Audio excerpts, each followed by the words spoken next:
ಎಲ್ಲರಿಗೂ ನಮಸ್ಕಾರ.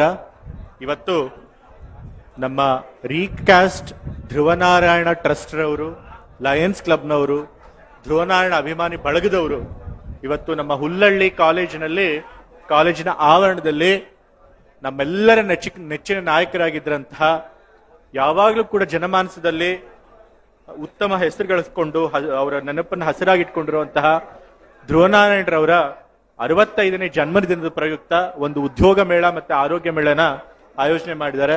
ಈ ಒಂದು ಕಾರ್ಯಕ್ರಮಕ್ಕೆ ಬಂದಿರುವಂತಹ ನಮ್ಮ ಚಾಮರಾಜನಗರ ಲೋಕಸಭಾ ಕ್ಷೇತ್ರದ ಸಂಸದರಾದಂತಹ ಸುನಿಲ್ ಬೋಸ್ ರವರ ಮತ್ತು ನಂಜನಗೂಡು ವಿಧಾನಸಭಾ ಕ್ಷೇತ್ರದ ಶಾಸಕರು, ನಮ್ಮ ನಾಯಕರಾದಂತಹ ಧ್ರುವನಾರಾಯಣವರ ಪುತ್ರರು, ಅವರ ಹಾದಿಯಲ್ಲೇ ಸಾಕ್ತಾ ಜನರ ವಿಶ್ವಾಸನ ಗಳಿಸ್ಕೊಂಡಿರುವಂತಹ ದರ್ಶನ್ ಧ್ರುವನಾರಾಯಣರವರ, ಮತ್ತೆ HD ಕೋಟೆ ವಿಧಾನಸಭಾ ಕ್ಷೇತ್ರದ ಶಾಸಕರು, ನನಗೆ ಆತ್ಮೀಯ ಮಿತ್ರರು ಆಗಿರುವಂತಹ ಅನಿಲ್ ಚಿಕ್ಕಮಾದೂರ್ ಅವರೇ, ನಮ್ಮ ಚಿತ್ರದುರ್ಗ ಲೋಕಸಭಾ ಕ್ಷೇತ್ರದ ಮಾಜಿ ಸಂಸದರು, ಹಿರಿಯ ಮುಖಂಡರಾದಂತಹ ಮತ್ತೆ ಧ್ರುವನಾರಾಯಣವರ ಆತ್ಮೀಯ ಸ್ನೇಹಿತರು ಆಗಿದ್ದಂತಹ ಚಂದ್ರಪ್ಪರವರೇ, ಮತ್ತೆ ನಮ್ಮ ಅಖಿಲ ಭಾರತ ಕಾಂಗ್ರೆಸ್ ಸಮಿತಿಯಿಂದ ಇಲ್ಲಿ ವೀಕ್ಷಕರಾಗಿ ಆಗಮಿಸಿರುವಂತಹ ರಾಜೇಂದ್ರ ಠಾಕೂರ್ ಅವರೇ, ಮತ್ತೆ ನಮ್ಮ ಮೃಗಾಲಯ ಪ್ರಾಧಿಕಾರದ ಅಧ್ಯಕ್ಷರಾದಂತಹ ರಂಗಸ್ವಾಮಿ ಅವರೇ, ಮಾಜಿ ಜಿಲ್ಲಾ ಪಂಚಾಯಿತಿ ಸದಸ್ಯರಾಗಿರುವಂತಹ ಲತಾ ಸಿಶೆಟ್ಟಿ ಅವರೇ, ನಮ್ಮ ಮೈಸೂರು ಗ್ರಾಮಾಂತರ ಜಿಲ್ಲಾ ಕಾಂಗ್ರೆಸ್ ಸಮಿತಿ ಅಧ್ಯಕ್ಷರಾದಂತಹ BJ ವಿಜಯ್ ಕುಮಾರ್ ರವರೇ, ಮತ್ತೆ ಧ್ರುವನಾರಾಯಣವರ ಮತ್ತೋರ್ವ ಆತ್ಮೀಯ ಸ್ನೇಹಿತರು,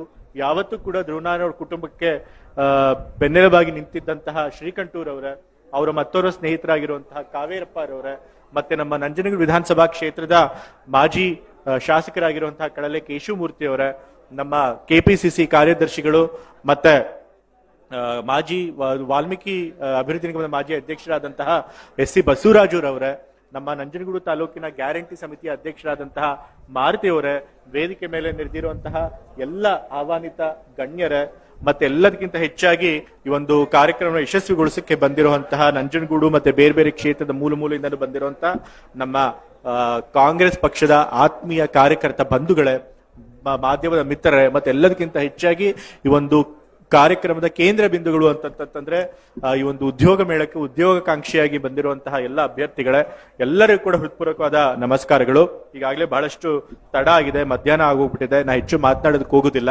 ಆದ್ರೆ ನಿಮ್ಗೆ ಎಲ್ಲರಿಗೂ ಗೊತ್ತಿರೋ ಹಾಗೆ ಧ್ರುವನಾರಾಯಣವರು ಎಷ್ಟ ಒಳ್ಳೆ ಉತ್ತಮ ನಾಯಕರಾಗಿದ್ರು, ಮತ್ತೆ ಎಷ್ಟರ ಮಟ್ಟಿಗೆ ನಮ್ಮ ಕಾಂಗ್ರೆಸ್ ಪಕ್ಷದ ಕಾರ್ಯಕರ್ತರ ವಿಶ್ವಾಸನ ಗಳಿಸಿದ್ರು ಅಂತ ನಾನು ನಿಮ್ಗೆ ವಿಶೇಷವಾಗಿ ಹೇಳಬೇಕಾಗಿಲ್ಲ. ಅವರು 2023ರಲ್ಲಿ 62ನೇ ವರ್ಷದಲ್ಲೇ ತೀರ್ಕೊಂಡ್ಬಿಟ್ರು. ಬಹಳ ಬೇಗ ನಮ್ಮನ್ನ ಆಗ್ಲಿ ಹೋದ್ರು. ಇವತ್ತಿನ್ನೂ ಬದುಕಿದಿದ್ರೆ ಅವ್ರಿಗೆ ಇವತ್ತು 65 ವರ್ಷ ತುಂಬಿರ್ತಿತ್ತು. ಅವ್ರೇನಾದ್ರೂ ಇನ್ನೂ ಬದುಕಿದಿದ್ರೆ ಖಂಡಿತ ಅವರು ನಮ್ಮ ಕರ್ನಾಟಕ ಕಾಂಗ್ರೆಸ್ ಪಕ್ಷದಲ್ಲಿ ರಾಜ್ಯದಲ್ಲಿ ಒಬ್ಬ ಅಗ್ರಗಣ್ಯ ನಾಯಕರಾಗಿ ಬೆಳೀತಿದ್ರು. ಅದ್ರೊಳಗೆ ಮಾತ್ರ ಎರಡು ಮಾತಿಲ್ಲ. ಬಹುಶಃ ಅವ್ರು ಬದುಕಿದ್ರೆ ನಮ್ಮದೇ ಸರ್ಕಾರ ಈ ಸರಿ 2023ರಲ್ಲಿ ಬಂದಿತ್ತು, ಬಹುಶಃ ಅವರೇ ಮಂತ್ರಿಗಳಾಗಿ ಇವತ್ತು ಈ ಉದ್ಯೋಗ ಮೇಳನ ಉದ್ಘಾಟನೆ ಮಾಡ್ತಿದ್ರು ಏನೋ. ಆದ್ರೆ ದುರದೃಷ್ಟವಶಾತ್ ನಮ್ಮೆಲ್ಲರ ದುರಾದೃಷ್ಟ ನಮ್ಮನ್ನ ಬೇಗ ಅವರು ಆಗ್ಲಿ ಹೊರಟೋಗ್ಬಿಟ್ರು. ಮತ್ ನಾನು ಯಾವತ್ತೂ ಹೇಳ್ತಾ ಇರ್ತೀನಿ, ಧ್ರುವನಾರಾಯಣರು ಪ್ರತಿಯೊಂದು ಕಾರ್ಯಕ್ರಮದಲ್ಲೂ ಕೂಡ ಅವ್ರ ಸ್ಮರಣಾರ್ಥ ಕಾರ್ಯಕ್ರಮಗಳಲ್ಲಿ ಹೇಳ್ತಿರ್ತೀನಿ, ನಾನು ಹೊಸದಾಗಿ ರಾಜಕೀಯಕ್ಕೆ ಬಂದಾಗ ನನಗೆ ಮೊದಲ ಬಾರಿಗೆ ಒಬ್ರು ಮಾರ್ಗದರ್ಶಕರು ಅಂತ ಇದ್ದಿದ್ರೆ ಅದು ಧ್ರುವನಾರಾಯಣರವರು. ನನಗೆ ವರ್ಣಾ ಕ್ಷೇತ್ರದಲ್ಲಿ 2016ಕ್ಕೆ ನಾನು ರಾಜಕೀಯಕ್ಕೆ ಬಂದೆ. ಹಾಗೆ ವರ್ಣಾ ಕ್ಷೇತ್ರಕ್ಕೆ ಉಸ್ತುವಾರಿ ನೋಡ್ಕೊಳ್ಳೋದಕ್ಕೆ ನನಗೆ ಜವಾಬ್ದಾರಿ ಇತ್ತು.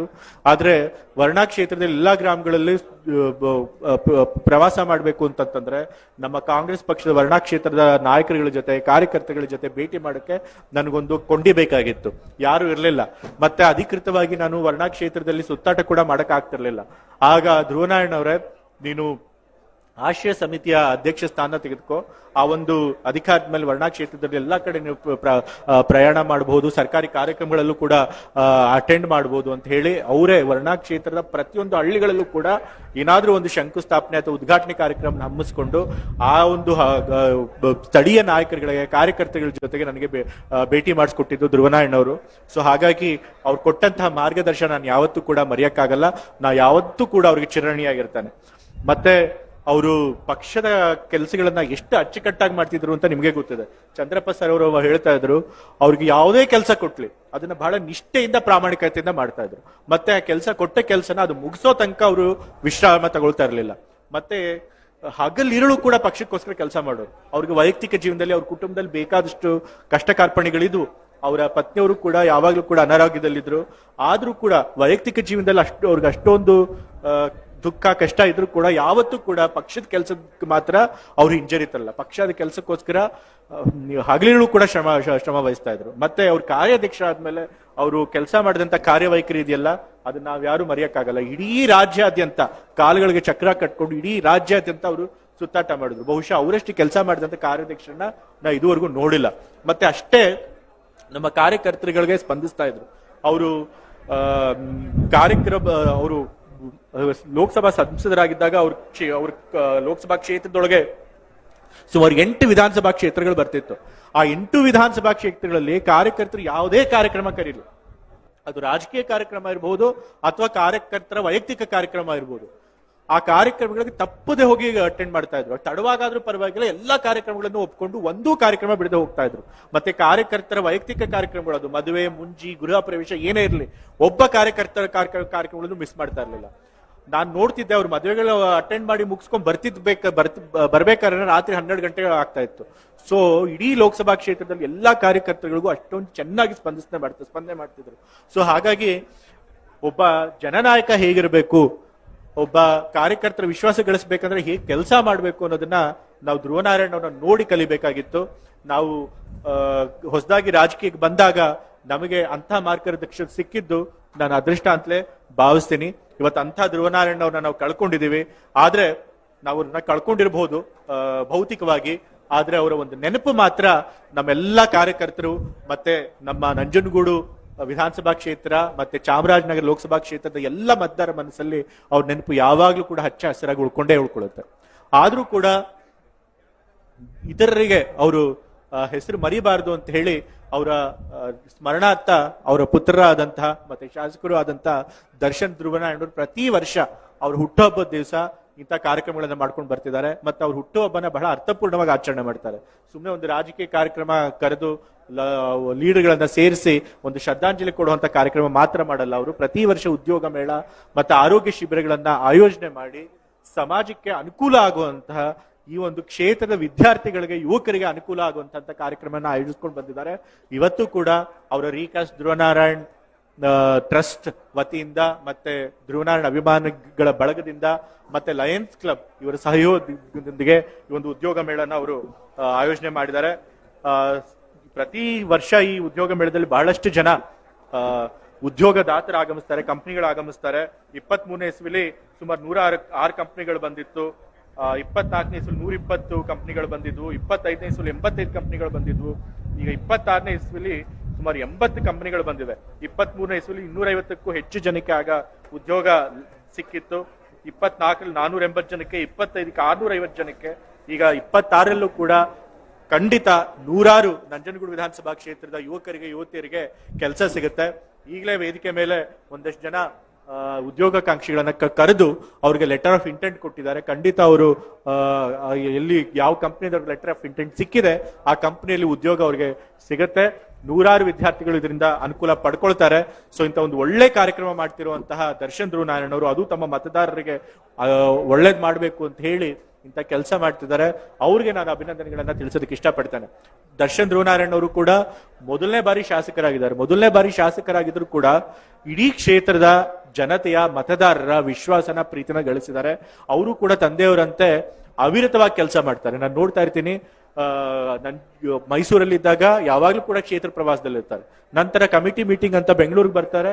ಅಲ್ಲೂ ಕೂಡ ಕ್ಷೇತ್ರದ ಕೆಲಸನ ಮಾಡ್ತಿರ್ತಾರೆ. ಅಲ್ಲೂ ಕೂಡ ಕ್ಷೇತ್ರಕ್ಕೆ ಸಂಬಂಧಿಸಿದ ಕೆಲಸಗಳನ್ನ ಬೇಗ ಮಾಡಿಸ್ಬೇಕು ಅಂತ ಹೇಳಿ ಆಯಾ ಸಂಬಂಧಪಟ್ಟ ಇಲಾಖೆಯ ಮಿನಿಸ್ಟ್ರಿಗಳ ಹತ್ರ ಮತ್ತೆ ಅಧಿಕಾರಿಗಳ ಹತ್ರ ಹೋಗಿ ಕೂತ್ಕೊಂಡು ತಾವೇ ಕೆಲಸ ಮಾಡ್ತಾರೆ.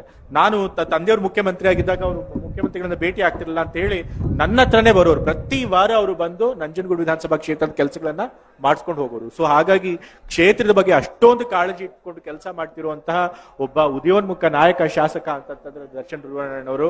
ಹೇಗೆ ಧ್ರುವನಾರಾಯಣ್ ಸರ್ ಅವ್ರಿಗೆ ನಮ್ಮ ನಂಜನಗೂಡಿನ ಜನತೆ ಯಾವಾಗ್ಲೂ ಆಶೀರ್ವಾದ ಮಾಡಿ ಅವ್ರನ್ನ ಗೆಲ್ಲಿಸ್ತಿದ್ರು, ಅದೇ ರೀತಿ ಮುಂದೆ ಕೂಡ ದರ್ಶನ್ ಧ್ರುವನಾರಾಯಣ್ ಅವರಿಗೆ ನಮ್ಮ ನಂಜನಗೂಡು ಕ್ಷೇತ್ರದ ಜನ, ಮತದಾರರು ಅವ್ರನ್ನ ಕೈ ಹಿಡಿದು ನಡೆಸ್ತಾರೆ, ಅವ್ರಿಗೆ ಆಶೀರ್ವಾದ ಮಾಡ್ತಾರೆ. ಮುಂಬರೋ ದಿನಗಳಲ್ಲಿ ಧ್ರುವನಾರಾಯಣ್ ಅವರ ಹಾದಿಲೇ ನಡೆದು ಅವರು ಕೂಡ ಒಬ್ಬ ಮುಂಚೂಣಿ ನಾಯಕರಾಗ್ತಾರೆ. ಅವರು ಕೂಡ ಲಂಬಾ ರೇಸ್ಕ ಗೋಡ ಅಂತ ಹೇಳ್ತಾರಲ್ಲ, ಹಾಗೆ ಅವ್ರ ಕಾರ್ಯವೈಖರಿ ನೋಡಿದ್ರೆ ದೀರ್ಘಕಾಲ ಓಡುವಂತ ಕುದುರೆ ಅವರು ಕೂಡ ರಾಜಕೀಯದಲ್ಲಿ. ಸೊ ಹಾಗಾಗಿ ಅವ್ರಿಗೆ ಅವ್ರ ಭವಿಷ್ಯ ಒಳ್ಳೇದಾಗ್ಲಿ, ಇದೇ ರೀತಿ ಜನತೆಯ ಪ್ರೀತಿ ವಿಶ್ವಾಸ ಅವ್ರಿಗೆ ಸಿಗ್ಲಿ ಅಂತ ಹೇಳಿ ನಾನು ಅಭಿನಂದನೆಗಳನ್ನ ತಿಳಿಸ್ತೇನೆ. ಮತ್ತೆ ಈಗಾಗಲೇ ಹೇಳ್ದಾಗೆ ಪಾಪ ಯುವಕರು ಇವತ್ತು ಎಷ್ಟೊಂದು ಸಂಖ್ಯೆಯಲ್ಲಿ ಉದ್ಯೋಗ ಮೇಳಗಳಿಗೆ ಬರ್ತಾ ಇರ್ತಾರೆ. ಇವತ್ತು ನಮ್ಮ ದೇಶದಲ್ಲಿ ಏನಾಗೋಗಿದೆಪ್ಪ ಅಂತಂದ್ರೆ ಈ ನಿರುದ್ಯೋಗದ ಸಮಸ್ಯೆ ಜಾಸ್ತಿ ಆಗ್ತಾ ಇದೆ. ಬರ್ತಾ ಬರ್ತಾ ಪ್ರತಿ ತಿಂಗಳು ಕೂಡ, ಪ್ರತಿ ವರ್ಷ ಕೂಡ ನಿರುದ್ಯೋಗ ಸಮಸ್ಯೆ ಜಾಸ್ತಿ ಆಗ್ತಾ ಇದೆ. ನಮ್ಮ ಕೇಂದ್ರ ಸರ್ಕಾರದಲ್ಲಿ ಬಿಜೆಪಿ ಸರ್ಕಾರ ಇದೆ, ಬಿಜೆಪಿ ಪಕ್ಷ ಆಡಳಿತ ನಡೆಸ್ತಾ ಇದ್ದಾರೆ. ಅಧಿಕಾರಕ್ಕೆ ಬರಕ್ಕಿಂತ ಮುಂಚೆ ವರ್ಷಕ್ಕೆ 2 ಕೋಟಿ ಉದ್ಯೋಗ ಸೃಷ್ಟಿ ಮಾಡ್ತೀವಿ ಅಂತ ಹೇಳಿದ್ರು. ಆದ್ರೆ 2 ಲಕ್ಷ ಉದ್ಯೋಗಗಳನ್ನು ಕೂಡ ಇವತ್ತು ಸೃಷ್ಟಿ ಮಾಡಿಲ್ಲ. ಎಷ್ಟೊಂದು ಸರ್ಕಾರಿ ಹುದ್ದೆಗಳೇ ಖಾಲಿ ಇದಾವೆ. ಅದೇ ರೀತಿ ರಾಜ್ಯದಲ್ಲೂ ಕೂಡ ಬಿಜೆಪಿ ಪಕ್ಷ ಆಡಳಿತ ಮಾಡ್ತಿದ್ರು, ಅವರು ಕೂಡ ಅವ್ರ ಸಮಯದಲ್ಲಿ ಸರ್ಕಾರಿ ಹುದ್ದೆಗಳು ಖಾಲಿ ಇದ್ರು ಕೂಡ ಅದನ್ನ ಭರ್ತಿ ಮಾಡ್ಲಿಲ್ಲ. ನಾವು ಬಂದ ಮೇಲೆ ಆದಷ್ಟು ಬೇಗ ಸರ್ಕಾರಿ ಹುದ್ದೆಗಳನ್ನ ಭರ್ತಿ ಮಾಡ್ಬೇಕು ಅಂತ ಹೇಳಿ ಪ್ರಯತ್ನ ಪಟ್ವಿ. ಆದ್ರೆ ಒಳ ಮೀಸಲಾತಿ ಇದು ಒಂದು ಸಮಸ್ಯೆ ಇದ್ದಿದ್ರಿಂದ ಅದನ್ನ ತಕ್ಷಣ ಭರ್ತಿ ಮಾಡಕ್ಕಾಗಿಲ್ಲ. ಆದ್ರೆ ಈಗ ಒಳ ಮೀಸಲಾತಿ ಸಮಸ್ಯೆಯನ್ನು ಬಗೆಹರಿಸಿದ್ದೇವೆ. ಈಗ ಮತ್ತೆ 72,000 ಹುದ್ದೆಗಳಿಗೆ ಇವತ್ತು ನಾವು ಕಾಲ್ ಫಾರ್ ಮಾಡಿದೀವಿ ಉದ್ಯೋಗಗಳಿಗೆ. ಸೊ ಹಾಗಾಗಿ ಸರ್ಕಾರಿ ಹುದ್ದೆಗಳನ್ನು ಕೂಡ ನಾವು ತುಂಬುತ್ತಾ ಇದ್ದೀವಿ. ನಮ್ಮ ಕಾಂಗ್ರೆಸ್ ಸರ್ಕಾರ ಯಾವತ್ತೂ ಕೂಡ ಈ ವಿದ್ಯಾರ್ಥಿಗಳ ಸಮಸ್ಯೆಗೆ, ಯುವಜನರ ಸಮಸ್ಯೆಗೆ ಸ್ಪಂದಿಸುವಂತ ಕೆಲಸ ಮಾಡುತ್ತೆ. ಅದರ ಪ್ರಯತ್ನದ ಅಂಗವಾಗಿ ನಾವು ಇವತ್ತು ಸರ್ಕಾರಿ ಹುದ್ದೆಗಳನ್ನ ಭರ್ತಿ ಮಾಡೋದಕ್ಕೆ ಹೊರಟಿದ್ದೇವೆ. ಮತ್ತೆ ಈಗ ನೂತನವಾಗಿ ನಮ್ಮ ಡಿ ಕೆ ಶಿವಕುಮಾರ್ ಅವರು ರಾಜ್ಯದ ಮುಖ್ಯಮಂತ್ರಿಗಳಾಗಿದ್ದಾರೆ. ಅವರು ನೂತನವಾಗಿ ಮುಖ್ಯಮಂತ್ರಿಗಳಾದ್ಮೇಲೆ ಮೊದಲನೇ ಕ್ಯಾಬಿನೆಟ್ ನಲ್ಲಿ ಅವ್ರು ಏನ್ ಹೇಳಿದಪ್ಪ ಅಂತಂದ್ರೆ, ನಮ್ಮ ಸರ್ಕಾರ ಯುವಜನತೆಯ ಭವಿಷ್ಯಕ್ಕೋಸ್ಕರ ಕೆಲಸ ಮಾಡುತ್ತೆ. ನಮ್ಮ ಸರ್ಕಾರ ಇನ್ನು ಮುಂದೆ ಯುವಜನತೆಯನ್ನ ಕೇಂದ್ರ ಬಿಂದುವಾಗಿಟ್ಕೊಂಡು ಅವ್ರಿಗೆ ಅನುಕೂಲ ಮಾಡುವಂತ ಕೆಲಸಗಳನ್ನ ಮಾಡುತ್ತೆ ಅಂತ ಹೇಳಿ, ಅದಕ್ಕೆ ಮೊದಲನೇ ಹೆಜ್ಜೆಯಾಗಿ ಅವ್ರು ಏನ್ ಮಾಡಿದ್ರು ಅಂತಂತಂದ್ರೆ, ಶಕ್ತಿ ಯೋಜನೆಯಲ್ಲಿ ನಾವು ಮಹಿಳೆಯರಿಗೆ ಮಾತ್ರ ಉಚಿತವಾದಂತಹ ಬಸ್ ಪಾಸ್ಗಳನ್ನ ಕೊಟ್ಟಿದ್ವಿ, ಉಚಿತವಾಗಿ ಬಸ್ ಪ್ರಯಾಣ ಮಾಡೋದಕ್ಕೆ ಅವಕಾಶ ಮಾಡಿಕೊಟ್ಟಿದ್ವಿ. ಈಗ ವಿದ್ಯಾರ್ಥಿನಿಗೂ ಕೂಡ ಉಚಿತವಾದ ಬಸ್ ಪಾಸ್ ಕೊಟ್ಟು ಇವತ್ತು ವಿದ್ಯಾರ್ಥಿಗಳು ಉಚಿತವಾಗಿ ಬಸ್ ಪ್ರಯಾಣ ಮಾಡುವಂಗಾಗಿದೆ. ಮತ್ತೆ ಅದೇ ರೀತಿ ಭಾರತ್ ಜೋಡೋ ಯುವಜನ ಕ್ಲಬ್ ಅಂತ ಹೇಳಿ ಪ್ರತಿಯೊಂದು ಗ್ರಾಮ ಪಂಚಾಯಿತಿಗಳಲ್ಲೂ ಮತ್ತೆ ಪ್ರತಿಯೊಂದು ನಗರಸಭೆ ವಾರ್ಡ್ಗಳಲ್ಲೂ, ನಗರ ಪಾಲಿಕೆ ವಾರ್ಡ್ಗಳಲ್ಲೂ, ಪುರಸಭೆ ವಾರ್ಡ್ಗಳಲ್ಲೂ ಮಾಡಬೇಕು ಅಂತ ಹೇಳಿ ನಾವೊಂದು ಯೋಜನೆ ಹಾಕೊಂಡಿದ್ದೇವೆ. ಈ ಒಂದು ಕಾರ್ಯಕ್ಕೆನೆ ಸುಮಾರು 1,000 ಕೋಟಿಯಷ್ಟು ಅನುದಾನ ನಾವು ಮೀಸಲಾಗಿಟ್ಟಿದ್ದೇವೆ. ಪ್ರತಿಯೊಂದು ಕ್ಲಬ್ಗಳು, ಪ್ರತಿಯೊಂದು ಗ್ರಾಮ ಪಂಚಾಯತಿಲಿ ಆದ್ರೆ ಒಂದೊಂದು ಗ್ರಾಮ ಪಂಚಾಯತಿಗೆ 1 ಲಕ್ಷ ಕೊಡಬೇಕು ಅಂತ ಹೇಳಿ ನಾವು ತೀರ್ಮಾನ ಮಾಡಿದ್ದೀವಿ. ಈ ಒಂದು ಯೋಜನೆ ಮೂಲಕ ಒಂದೊಂದು ಗ್ರಾಮ ಪಂಚಾಯತಿಯಲ್ಲೂ, ಒಂದೊಂದು ಗ್ರಾಮಗಳಲ್ಲೂ ಕೂಡ ಯುವಜನರಲ್ಲಿ ಹೊಸ ನಾಯಕರುಗಳನ್ನು ಹುಟ್ಟಾಕ್ಬೇಕು ಅನ್ನೋ ಉದ್ದೇಶದಿಂದ ಮಾಡ್ತಾ ಇದ್ದೇವೆ.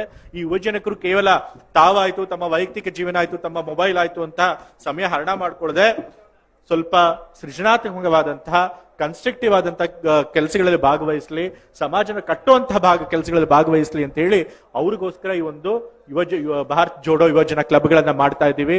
ಇದರಿಂದ ಮುಂದೆ ಖಂಡಿತ ನಮ್ಮ ಯುವಜನರು ಇದರಿಂದ ಅನುಕೂಲ ಪಡ್ಕೊಳ್ತಾರೆ. ಅವರ ಒಂದು ಸರ್ವತೋಮುಖ ವ್ಯಕ್ತಿತ್ವದ ಬೆಳವಣಿಗೆ ಆಗುತ್ತೆ ಅಂತ ನಾನು ಆಶಿಸಿದ್ದೀನಿ. ಸೊ ಹಾಗಾಗಿ ವಿದ್ಯಾರ್ಥಿಗಳನ್ನ, ಯುವಜನರನ್ನ ನಾವು ಫೋಕಸ್ ಮಾಡಿಕೊಂಡು ಕೆಲಸ ಮಾಡಬೇಕು ಅಂತ ಉದ್ದೇಶಿಸಿದೀವಿ. ಅದಕ್ಕೆ ನಿಮ್ಮೆಲ್ಲರ ಬೆಂಬಲ ಇರಬೇಕು ಅಂತ ಹೇಳಿ ನಾನು ಕೇಳ್ಕೊಳ್ತಾ ಇದ್ದೇನೆ. ನಿರುದ್ಯೋಗ ಸಮಸ್ಯೆ ಜಾಸ್ತಿ ಆಗ್ತಿದೆ ಅಂತ ಹೇಳಿದೆ. ಈಗ ನಿರುದ್ಯೋಗ ಅನ್ಎಂಪ್ಲಾಯ್ಮೆಂಟ್ ರೇಟ್ 5.5% ಬಂದಿದೆ. ಆದ್ರೂ ಈ ಸರ್ಕಾರದ ಸ್ಟಾಟಿಸ್ಟಿಕ್ಸ್ ನಂಬಕ್ಕಾಗಲ್ಲ. ಯಾಕೆಂದ್ರೆ ಎಲ್ಲಾ ಅಂಕಿಅಂಶಗಳನ್ನು ಇವ್ರು ತಿದ್ದುತ್ತಾ ಇದ್ದಾರೆ. ಇವ್ರು ತಿದ್ದಿದ್ರು ಕೂಡ ಇವತ್ತು ಅನ್ಎಂಪ್ಲಾಯ್ಮೆಂಟ್ ಸಂಖ್ಯೆ ಜಾಸ್ತಿ ಆಗಿದೆ. ಭಾರತನ ಏನ್ ಮಾಡಿದ್ರು, 3ನೇ ಅತಿ ದೊಡ್ಡ, ಅತಿ ವೇಗವಾಗಿ ಬೆಳೆಯುವಂತ ಎಕಾನಮಿ ಮಾಡ್ತೀವಿ ಅಂತ ಹೇಳಿದ್ರು 5ನೇ ಎಕಾನಮಿಯಿಂದ. ಆದ್ರೆ ವಾಸ್ತವವಾಗಿ ಏನಾಯ್ತು, ಇವತ್ತು 3ನೇ ದೊಡ್ಡ ಎಕಾನಮಿ ಆಗೋದಿಲ್ಲ, 5ನೇ ಸ್ಥಾನದಿಂದ ಇವತ್ತು 6ನೇ ಸ್ಥಾನಕ್ಕೆ ಹೋಗಿದೆ. ಸೊ ಹಾಗಾಗಿ ಈ ಬಿಜೆಪಿಯ ಕೇಂದ್ರ ಆಡಳಿತದಿಂದ ಇವತ್ತು ನಮ್ಮ ದೇಶದಲ್ಲಿ ನಿರುದ್ಯೋಗ ಸಮಸ್ಯೆ ಜಾಸ್ತಿ ಆಗ್ತಾ ಇದೆ, ಆರ್ಥಿಕ ವ್ಯವಸ್ಥೆ ಕುಸಿತಾ ಇದೆ, ಬಡತನ ಹೆಚ್ಚಾಗ್ತಾ ಇದೆ. ಇದೇ ರೀತಿ ಮುಂದುವರೆದ್ರೆ ಪಾಪ ನಮ್ಮ ವಿದ್ಯಾರ್ಥಿಗಳ ಭವಿಷ್ಯ ಖಂಡಿತ ಕಗ್ಗತ್ತಲಲ್ಲಿ ಬರುತ್ತೆ. ನಾವು ಇದನ್ನ ಬದಲಾವಣೆ ಮಾಡಬೇಕು ಅಂತಂತಂದ್ರೆ ರಾಜ್ಯ ಸರ್ಕಾರದಲ್ಲಿ ನಮ್ಗೆ ಎಷ್ಟಾಗುತ್ತೋ ಅಷ್ಟು ಪ್ರಯತ್ನ ಮಾಡಬಹುದು. ಆದ್ರೆ ಅಮೂಲಾಗ್ರವಾಗಿ ಬದಲಾವಣೆ ಮಾಡಬೇಕು ಅಂತಂದ್ರೆ, ನಿರುದ್ಯೋಗದ ಮೂಲ ಸಮಸ್ಯೆನ ತೆಗಿಬೇಕು ಅಂತಂದ್ರೆ ನಮಗೂ ಕೂಡ ಕೇಂದ್ರದಲ್ಲಿ ಅಧಿಕಾರ ಬರಬೇಕು. ಅದಕ್ಕೆ ನಮ್ಮ ಯುವಕರು ನಮ್ಮ ಪರವಾಗಿ ನೀವು ಯಾವತ್ತೂ ಕೂಡ ಇರಬೇಕು. ಅದಿದ್ರೆ ಮುಂದಿನ ದಿನಗಳಲ್ಲಿ ಖಂಡಿತ ನಮ್ಮ ಕಾಂಗ್ರೆಸ್ ಪಕ್ಷ ಕೇಂದ್ರದಲ್ಲೂ ಅಧಿಕಾರಕ್ಕೆ ಬರುತ್ತೆ, ರಾಜ್ಯ ಸರ್ಕಾರದಲ್ಲೂ ಅಧಿಕಾರಕ್ಕೆ ಬರುತ್ತೆ. ಇವಾಗ ಹೇಗೆ ನಾವು ಯುವಜನರ ಪರವಾಗಿ ಕೆಲಸ ಮಾಡ್ತಿದ್ದೀವಿ, ಕೇಂದ್ರದಲ್ಲೂ ಕೂಡ ನಾವು ಕೆಲಸ ಮಾಡ್ತೀವಿ. ನಮ್ಮ ಪಕ್ಷದ ನಾಯಕರಾದಂತಹ ಲೋಕಸಭೆಯಲ್ಲಿ ವಿರೋಧ ಪಕ್ಷದ ನಾಯಕರಾಗಿರುವಂತಹ ರಾಹುಲ್ ಗಾಂಧಿ ಅವರು ಕೂಡ ಸದಾ ಯುವಜನತೆಯ ಸಮಸ್ಯೆಗಳಿಗೆ ಸ್ಪಂದಿಸಿಕೊಂಡು ಬಂದಿದ್ದಾರೆ. ಅವರು ಮುಂದೊಂದು ದಿವಸ ಪ್ರಧಾನಿಗಳಾಗ್ತಾರೆ. ಆಗ ನಮ್ಮ ವಿದ್ಯಾರ್ಥಿಗಳ ಭವಿಷ್ಯ ಉಜ್ವಲ ಆಗೇ ಆಗುತ್ತೆ ಅಂತ ಹೇಳಿ, ನಿರುದ್ಯೋಗ ಸಮಸ್ಯೆ ನಾವು ಸಂಪೂರ್ಣ ಹೋಗ್ಲಾಡಿಸ್ತೀವಿ ಅಂತ ಹೇಳಿ ಇವತ್ತಿತ್ತೊಂದು ಒಳ್ಳೆ ಕಾರ್ಯಕ್ರಮ ಮಾಡಿ ನಮ್ಮನ್ನೆಲ್ಲ ಕರೆದು ನಿಮ್ಗಳ ಜೊತೆಗೆ ಭಾಗವಹಿಸೋದಕ್ಕೆ ಅವಕಾಶ ಮಾಡಿಕೊಟ್ಟಿದ್ದಕ್ಕೆ, ಮತ್ತೆ ವಿದ್ಯಾರ್ಥಿಗಳಿಗೆ ನಮ್ಮ ಕೈಯಿಂದ ಲೆಟರ್ ಆಫ್ ಇಂಟೆಂಟ್ ಕೊಡಿಸೋದಕ್ಕೆ ನಮ್ಮ ದರ್ಶನ್ ಧ್ರುವನಾರಾಯಣರವ್ರಿಗೆ, ರೀಕ್ಯಾಸ್ಟ್ ಧ್ರುವನಾರಾಯಣ್ ಟ್ರಸ್ಟ್ನವ್ರಿಗೆ, ಧ್ರುವನಾರಾಯಣ ಅಭಿಮಾನಿ ಬಳಗದವರಿಗೆ, ಮತ್ತೆ ಲಯನ್ ಸಂಸ್ಥೆಯವರಿಗೆ, ಮತ್ತೆ ಇನ್ನೆಲ್ಲ ಈ ಕಾರ್ಯಕ್ರಮದ ಆಯೋಜಕರಿಗೆ ನಾನು ಧನ್ಯವಾದಗಳನ್ನು ತಿಳಿಸಿ ನನ್ನ 2 ಮಾತುಗಳನ್ನು ಮುಗಿಸ್ತಾ ಇದ್ದೇನೆ. ಜೈ ಹಿಂದ್, ಜೈ ಕಾಂಗ್ರೆಸ್.